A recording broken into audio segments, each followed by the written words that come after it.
চলে যাচ্ছিস বাবা, আমি তোর কাছে দুইটা জিনিসের কথা বলবো বাবা, তুই কি আমার জন্য দুইটা জিনিসের জন্য দোয়া করবি?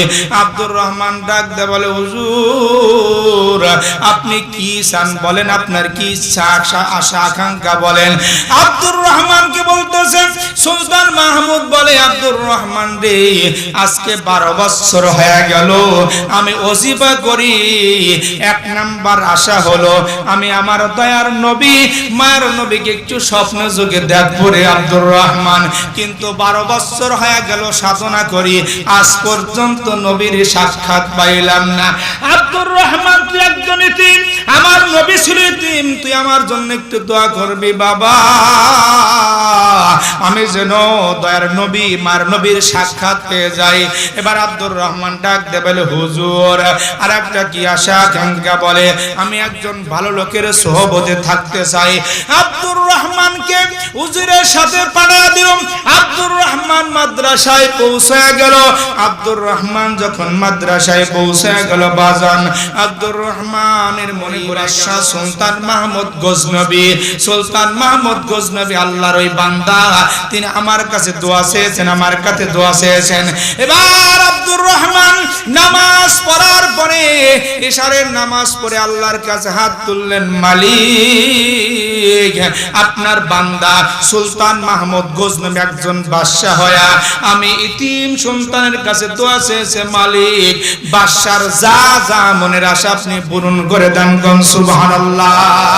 বাদশা এবার প্রত্যেক দিনের নয়, বাদশা রাত্রিতে কি করলো, ওজিফা করে ঘুমাইছে, ঘুমানোর সঙ্গে সঙ্গেই দয়ার নবী মার নবী সামনে হাজির হয়ে গেছে, কোন সুবহানাল্লাহ। ডাক দিয়ে বলে, এ সুলতান মাহমুদ গজনবী, তুই আজ 12 বছর যাবত আমাকে দেখার জন্য তুই ওজিফা করিস রে, ওজিফা করিস, আজ এমন একটা সন্তানের কাছে দোয়া চেয়েছিস রে, আজকে ওই আল্লাহর কাছে ওই সন্তানটা দোয়া করেছে, আমি মদিনাওয়ালা থাকতে পারিনি, কোন সুবহানাল্লাহ।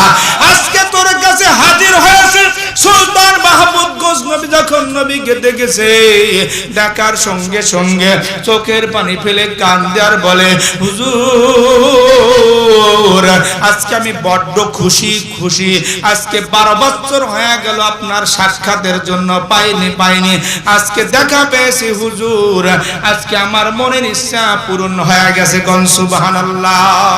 আল্লাহ তাআলা জানাইলেন, কোরআন পড়ুন বিসমি নামে রব্বিকা, আপনার প্রভুর, সুবহানাল্লাহ।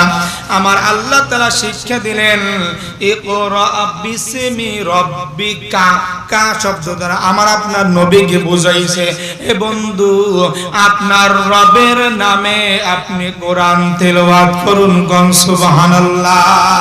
পৃথিবীর কোন ব্যক্তির নামে কোরআন তেলাওয়াত করা যাবে না, কোন পীরের নামে কোরআন তেলাওয়াত করা যাবে না, কোন বোদারের নামে কোরআন তেলাওয়াত করা যাবে না। কোরআন যদি তেলাওয়াত করতে চাও বান্দা, শুধুমাত্র একমাত্র আমি রব, আমি প্রভুর নামে এই কোরআন তুমি তেলাওয়াত করো, সুবহানাল্লাহ। আমার আল্লাহ তাআলা সেটাই শিক্ষা দিলেন, ইকরা বিসমি রাব্বিকাল্লাযী খালাক, যিনি আপনাকে সৃষ্টি করেছে, কোন সুবহানাল্লাহ। খালাকাল ইনসানা মিন আলাক, এবং সৃষ্টি করেছেন মানুষকে জমাট রক্ত থেকে, কোন সুবহানাল্লাহ। আমার আল্লাহ তাআলা জানাইলেন, তুমি পৃথিবীর ভিতরে ব্যবসা করো তোমার সন্তানাদির নামে, তোমার বিবির নামে, মা বাবার নামে, আর কোরআন নামক 1 নাম্বার ব্যবসা করবে বান্দা স্বয়ং আমি রব্বুল ইজ্জাতের জন্য, আমি ছাড়া অন্য কারোর নামে ব্যবসা করা যাবে না, কোন ঠিক কিনা। এবার ব্যবসা করার জন্য কিছু পদ্ধতি আছে। আপনি যে পণ্য কিনবেন, আপনি যে দান কিনবেন, দান যদি চিটা থাকে ব্যবসায় বান খুব লাভ হবে, তালে নাই গাইগুলা, তালে নাই ব্যবসায় কি খুব লাভ হবে? এই মুরব্বীরা খালি পান চাবাইতেছে। ব্যবসায় দান কিনছেন, দান যদি চিটা থাকে তাহলে কি ব্যবসায় লাভ হবে? জোরে কোন একটু লাভ হবে? বহু ব্যবসায়ী তো করছেন, কি করেন, হ্যাঁ ধান কিনছেন 20 মণ, 2 মণ সিটে আছে, তাহলে 2 মণ গেল গা, কোন ঠিক কিনা? আমার আল্লাহ তাআলা বলল, তুমি যে কোরআন নামক ব্যবসা করবে, এই ব্যবসার ভিতরে ভালো পণ্য কিনতে হবে। কি পণ্য? ভালো পণ্য কিনতে হবে। যদি ভালো পণ্য না কেনো বান্দা, তাহলে তোমার ব্যবসায় লস যাবে। আমার আল্লাহ তাআলা কোরআন নামক এই ব্যবসার ভালো পণ্য কেনার কথা বলতেছেন। আল্লাহ তাআলা বলতেছেন, ওয়ারাতিলিল কুরআনা তারতিলা। আল্লাহু আকবার। আল্লাহ তাআলা জানাইলেন, আমার বান্দারা, তোমরা 1 নাম্বার ব্যবসার পণ্যটা যে কিনবে, তোমরা ভালো পণ্য কেন। কি পণ্য? ওয়ারাতিলিল কুরআন, এই কোরআন তালতিরের সাথে তেলাওয়াত করো। সুবহানাল্লাহ। মাখরাজের সাথে, সিবাদের সাথে মদ গুন্না দিয়া কোরআন তেলাওয়াত করো। আমরা ব্যবসা করতে জানি না। আজকে তাসবিদুল কোরআন মডেল মাদ্রাসা আছে, মাদ্রাসায় ছাত্র আছে, শিক্ষক আছে, কিন্তু আমরা আফসোস এরপরেও সঠিক ব্যবসা করতে পারতেছি না। কোন ঠিক কিনা? কেন পারি না? অলসতা।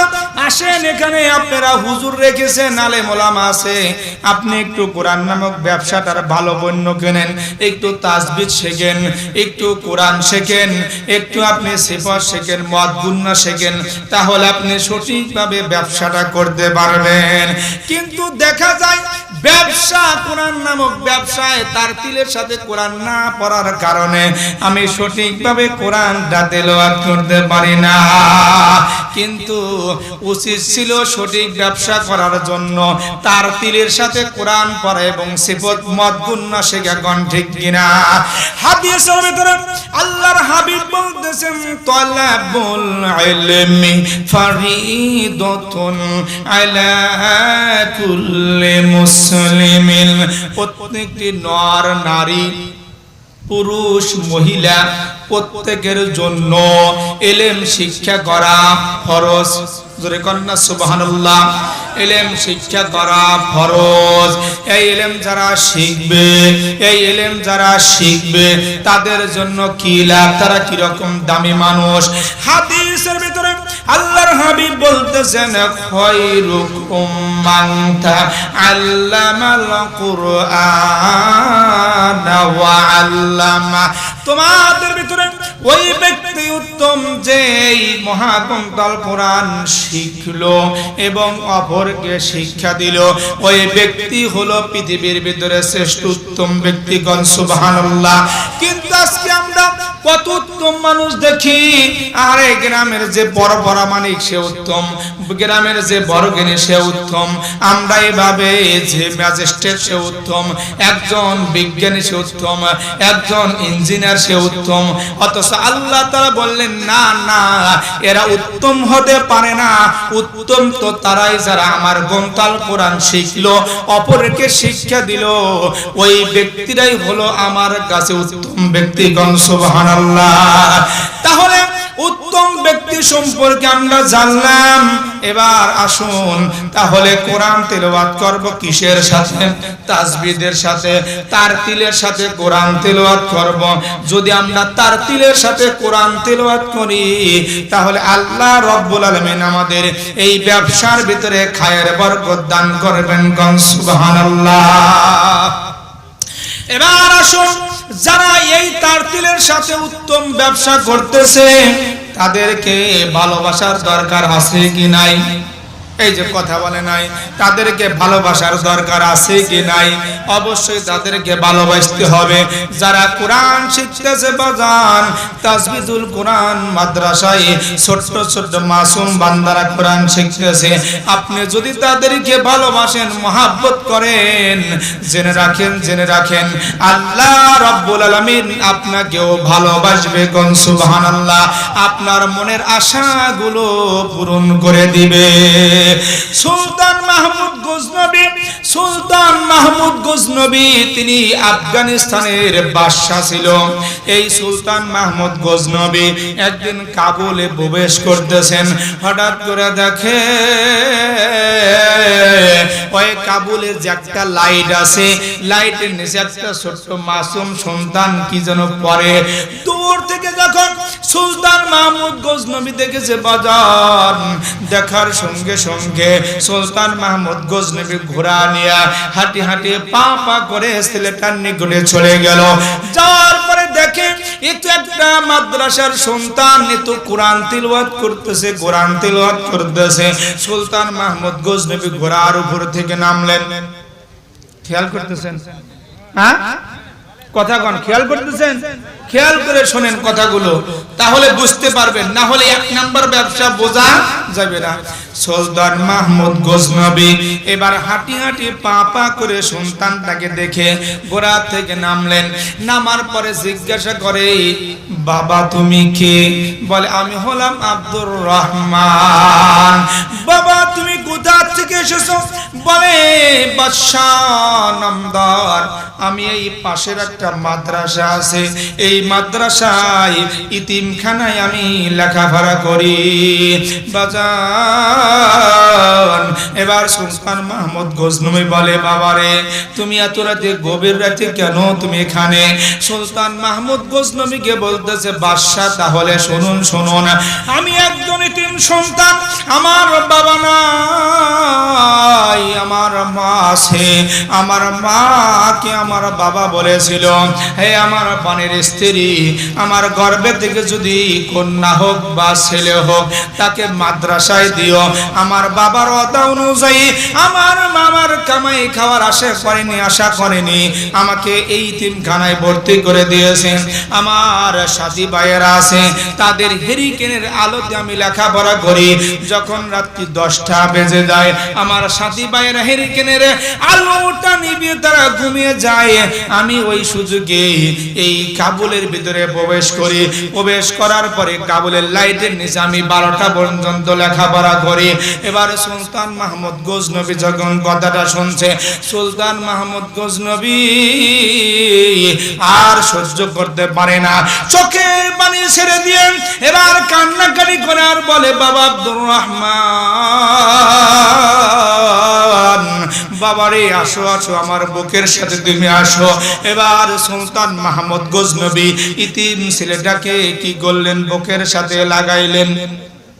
বুকের সাথে লাগানোর পরে সুলতান মাহমুদ গজনবী এবার হাঁটি হাঁটি পা পা করে ঘোড়ার উপরে তুললেন।